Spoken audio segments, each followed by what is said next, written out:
Good morning, true crime friends. How you doing? Happy Friday. Listen, Miss Sidney Powell is back in the news. Do you know Sidney Powell? Were you here last year when we covered Sidney's trial? Honey, well, now the appeal is out here in these true crime streets and we need to talk about it. But first, you know what you need to do. Please like this video and subscribe to this channel. So look, I know that we covered Sidney Powell like 10 months ago, mostly because I just looked it up. And so some of you might not be up on all the latest Sidney Powell news. Let's just take a little walk back down memory lane so we can cover Miss Sidney Powell debunked her mama in the head murder trial. This is what happened. So young Sidney was just like an excellent high school student. She had the best grades. She was doing so good. Everybody loved her. She was very, very popular in high school. And then she went off to college and she was doing so good. She was in a sorority. She was living with a couple of her best friends and everything was going good. And then first year of college, she was like, great. She continued to be like a really, really excellent student. And then second year of college came along and she was like, my grades are slipping. It's hard to concentrate. I don't really know what's going on. And then second semester of her sophomore year, things went all the way to the left. First of all, she flunked out of college and she didn't tell her parents. But she was like, I feel like I can pull this together. I feel like I'm on the edge of getting this together. Also, I might be on the edge of things not going that good. So when she came back to school second semester, her sorority was like, girl, you don't live here no more. Remember when you flunked out? Remember when your grades was real bad and the dean called you in and talked to you about, yeah, you don't go here. And she was like, right. Okay, I'm just going to keep going to classes, though. So she kept going to classes. And finally, her father was like, let me just get on the computer and sign in and see if I can pay Sidney's bill, because I'm sure the bill is due real soon. And Sidney is never home. She's obviously at class an hour away. This happened over there in Ohio. And you know, Ohio people are super, super nice. So the Ohio people, the people at the school were like, hey, Sidney girl, you cannot keep staying in the dorms. You cannot keep staying in your sorority house because you don't live here. So she was spending all her time at home. And her mom and daddy was like, why are we looking at you? Girl, we thought you was living on campus, living your best life with your sorority sisters. What's happening? And she's like, okay, I'm going to go to like sorority movie night and everything is going to be great. And I promise you, she said it in exactly this voice. I don't know that for a fact. I just made that part up to enhance the story, but you get where I'm coming from. So she goes to sorority movie night, and then after sorority movie night, the people at the dorms is like, Heifer, no, we are Ohio nice, but we are locking you out because you don't live here. And she was like, okay. So she spent like a couple of nights sleeping in a hotel because she didn't want to go home to her mom and daddy. She flunked out of school. And then she spent a couple of nights sleeping in her car, and then she spent a couple of nights like at home. And her parents were like, Heifer, it takes you an hour to drive to school. Why are you here? So finally her father called up the school. Hello, St. Mary's. That was the name of the college. I think that was the name. Say somebody. It was some like cute little private college. Hey, little private college. I'm trying to pay Sidney's bill and I cannot pay it. And they were like, oh, hey, glad you called. She don't go here. And they were like, her daddy was like, what now? What do you mean she got kicked out of school? They're like, she's a legal adult because she's 20 years old, so we can't tell you anything. You gonna need to talk to her, but I'm telling you right now, wink, wink, nudge, nudge, she don't go here. Talk to your child. So the dad was like, oh my goodness, what has this girl done now? So called up Sidney, and Sidney was like, Dad, I totally go there. I just switched from full-time to part-time without telling you guys because I don't want to worry you, but I needed extra time to help concentrate on my classes and stuff. But I'm gonna call the school and get it straightened out. And so the dad was like, okay, I can't deal with this. And so the dad called the mom and was like, honey, when you go home, could you talk to Sidney because there's some discrepancy. The school says she doesn't go there. She says she goes there part-time. Just sit her down. I know y'all are BFFs. Have a little conversation with her and see what's going on. And the mom was like, okay, honey, no problem. I'm just pulling up in the driveway. I can't imagine what could possibly go wrong with this conversation. So I'm gonna pull up in the driveway and go in and talk to my child who was also my BFF. So the mama goes in the house and it's like, Sidney, what's happening with school? And Sidney was like, see, what happened was, let me see. I'm trying to think of a good story. Nothing's coming to my mind because my brain is feeling real ticklish at this moment. I definitely don't need to go down to the nervous hospital. Let me just, and then bring, the phone rings and it's the school. And so her mother was like, oh, Hello, University. I heard that you were supposed to call. My husband was talking to you, and I'm supposed to talk to Sydney. And so the lady from the school was on speakerphone. It was like the dean of students and somebody else, her guidance counselor, whatever they call it. I went to college. I just don't remember what they call it. Oh, your advisor, her academic advisor, and the dean were like on speakerphone in the office, and they're gonna talk to Sydney's mama. And Sydney was like, "No, don't take the call. Stop." Her mother was like, "Okay, Sydney girl, calm down. Why don't you go make yourself a cup of tea or something?" And so her mother went in the bedroom and closed the door and was like, "Hey, it's me, Brenda Powell. Okay, so what's going on?" And then the people on the other end of the phone hear a scream and then bonk, bonk, bonk. They didn't know what it was. And then they hear like, the phone sounds like the phone is falling. They're like, hello, Brenda, girl, are you okay? Did Sydney bonk you on the head? And so they were just like, oh, so they hang up the phone and they try and call back a couple of times, but it just goes straight to voicemail. And they like, Rorge, this does not sound good. And so they're like, hello, what's happening? So finally they call a third time and they hear, hello. And they know it's Sydney on the phone because they know Sydney. It's a small private college where everybody knows everybody. So this academic advisor and the dean knew Sydney personally and recognized her voice. Also, they were not crazy and they knew we was just talking to Sydney's mama. And so we heard Sydney's mama's voice. And now this voice sounds very much like Sydney. And so they were like, who am I speaking with? And the voice on the phone says, "This is Brenda." And so the lady at the school was like, "Sydney girl, I know that's you. Put your mama on the phone." It's like you're talking to a child. And so Sydney's like, ruh-roh, click, hangs up the phone. And so the people at the school was like, well, no, the phone dropped. And they were like, if somebody doesn't pick up the phone, we are calling the police and we are sending them now. I believe that's when the phone cut off. The people at the school are like, okay, we are an hour away, but we can call our local police station. Hey, we got Sydney's address. You need to send somebody over there because it sounds like a bad situation. Sound like somebody was getting bonked in the head. We don't want to accuse her of a criminal felony bonkation, but that might be what's going on. We heard some terrible sounds and please go check it out. Thank you so much. Meanwhile, they called Sydney's dad and they were like, yo, my man, Mr. Powell, you gonna need to get home because we think it was some felony bonkation happening at your house. You should go check that out. So the dad was like, listen, I'm here at the office and I'm gonna be there soon.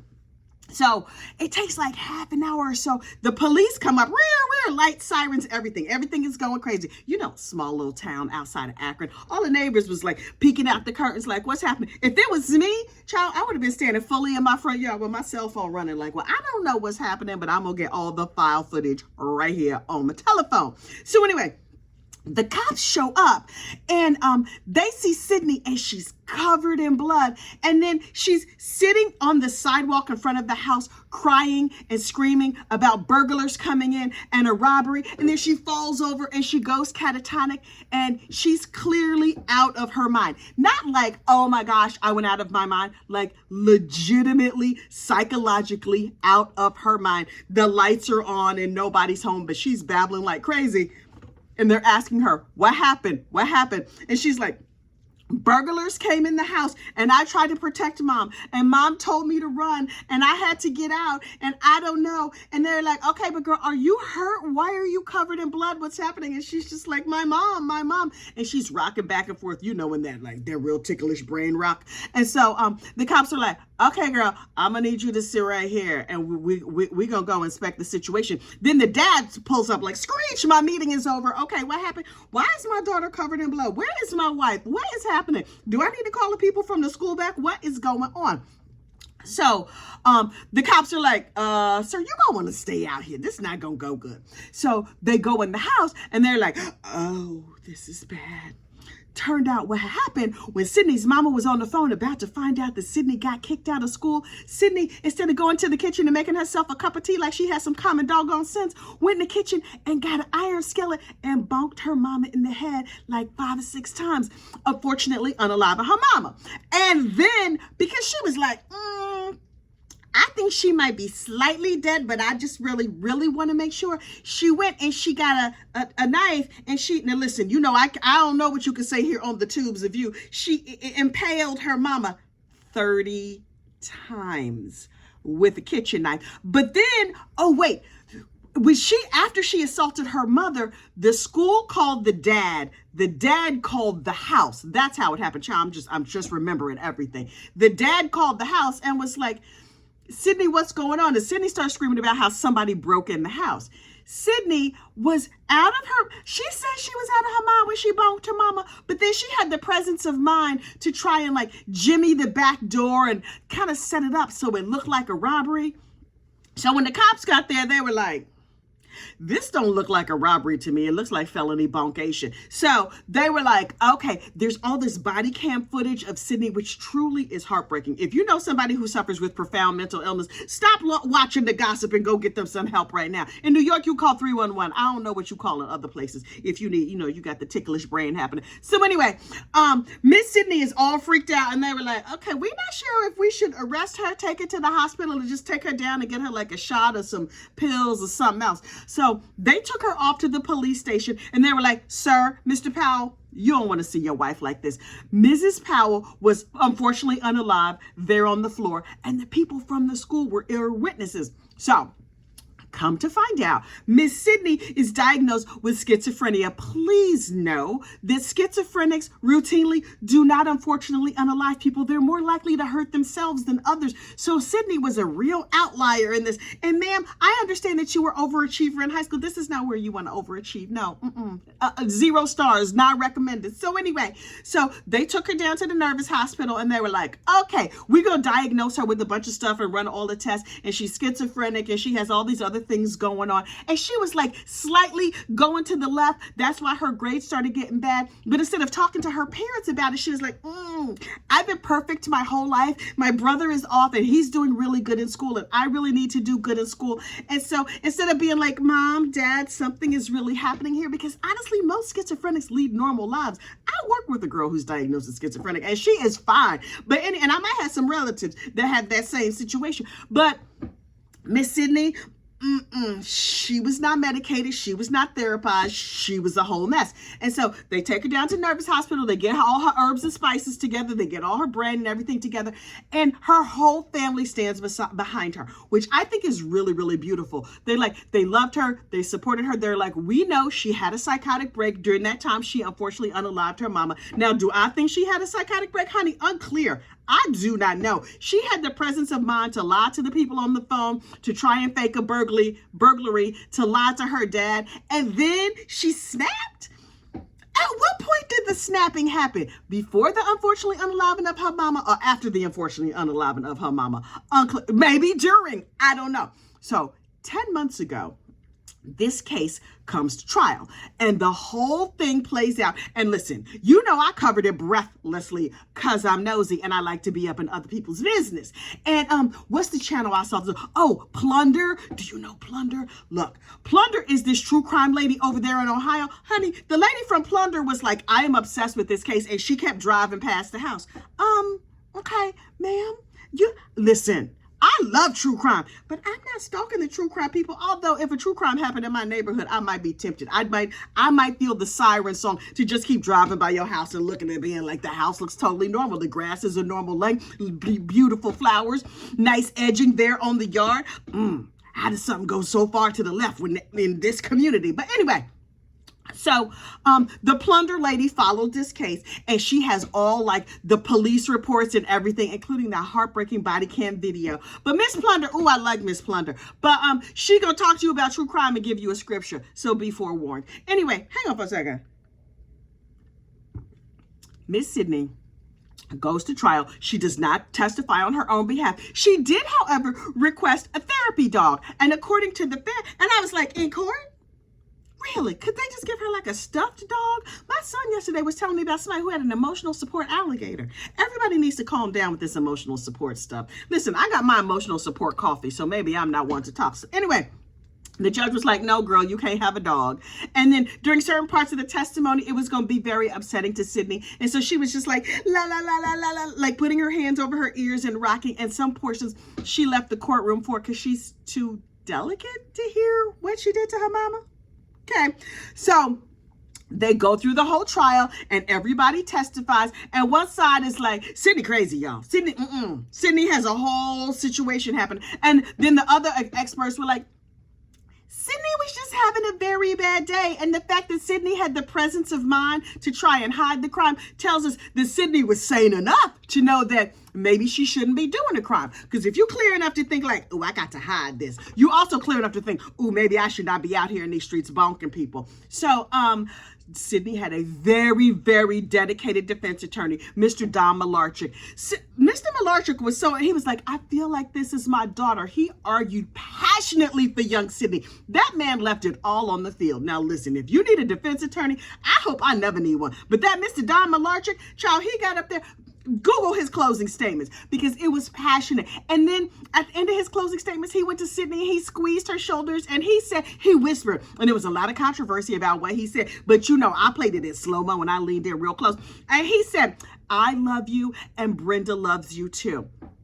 Sir, you might be over-involved. Anyway, so the jury goes out, and apparently, because afterwards the jurors spoke, the jury goes out, and they were out for longer than I thought they would be out, because I was like, she got a real ticklish brain, but is she like NGRI, like not guilty by reason of insanity, or is she just like regular G, send her on down to the prison? And so there were some raised voices in the jury room, according to one of the jurors who spoke to Court TV. But in the end, they did not find her NGRI. They just found her regular guilty. And they were just like, okay, she's going to have to go to prison. But her attorney, Don Malarchik, argued for her to go to like this special prison, a section that had like a mental health wing or whatever.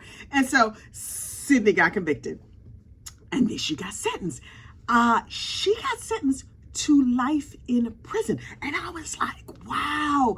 It was clear to me Sydney had something wrong. If you just look at her face, you look at her, you're like, oh no, something has gone horribly wrong with young Sydney over there. But I hope she's getting the help that she needs. Now, when they sent her off to prison, she went to the special prison that has the special nervous hospital wing in it. But apparently, Sydney is just in the regular. Sydney over here in Gym Pop. She's just out here with all the regular people. And honestly, her grandparents had argued, yes, she unfortunately unalived her daughter, but let her come and live with us over on the farm with the dogs and the goats and everything else. And she's going to be just her grandparents. Grandparents, that's real brave of you. I mean, I know she's on her medication and everything now. How you know her oatmeal's not going to be the wrong temperature and she just going to be like, impale you with a dull spoon? Y'all, Grandma, Grandpa, we know you love her, and that is beautiful, and that is admirable. Y'all need to be safe, though. We need to protect and respect our elders, not be trying to out here, unfortunately, unalive them. And it's a risk of Sydney reoffending, if you know what I mean. So the judge was like, okay, Sydney girl, I understand that you was having a real hard time. But according to the jury, you did that mess. And when you did it, you meant to do it. So you're going to go to the prison and you're going to get in the, you could be near the emotional support wing of the hospital, but you're not going to be in it. So she's over there living in prison. So now it's been 10 months. And for the record, there is an entire Sydney Powell playlist that I will link in the description of this video. You can see live as it happens, my reaction. So Sydney is down there in prison, and she could no longer afford Mr. Don Malarchik, private attorney. And so now she has a public defender. And the public defender comes forward and was like, hey, listen, yeah, Sydney is over there in the in the prison. She's not in the hospital portion. And we think that she should get a new trial. And I'm like, so really? I thought the regular trial went just fine. But I am just a gossip. Clearly, I am not a legal scholar. I know this is shocking to you, but I am not. So they're out here trying to get a new trial for young Sydney. Now, do I think it's going to happen? No. I watched the trial. There was no reversible error, says Judge Kathy, your friendly neighborhood gossip. But we're going to see what the local courts have to say.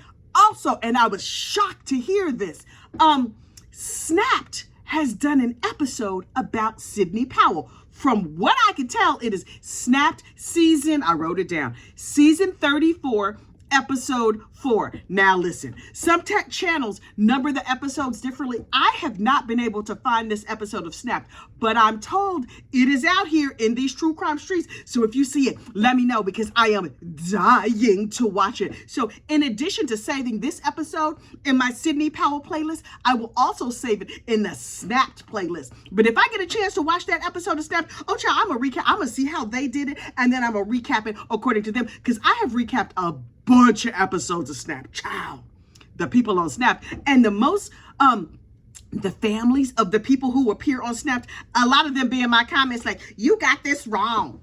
My mama did not do that thing. And I'm like, okay, but your mama locked up and they had all that evidence. So what you want from me? I'm just reporting the news, aka the gossip. But listen, that's all for today. We'll have more gossip tomorrow. Please like this video, subscribe to the channel, and I will see you soon. Bye.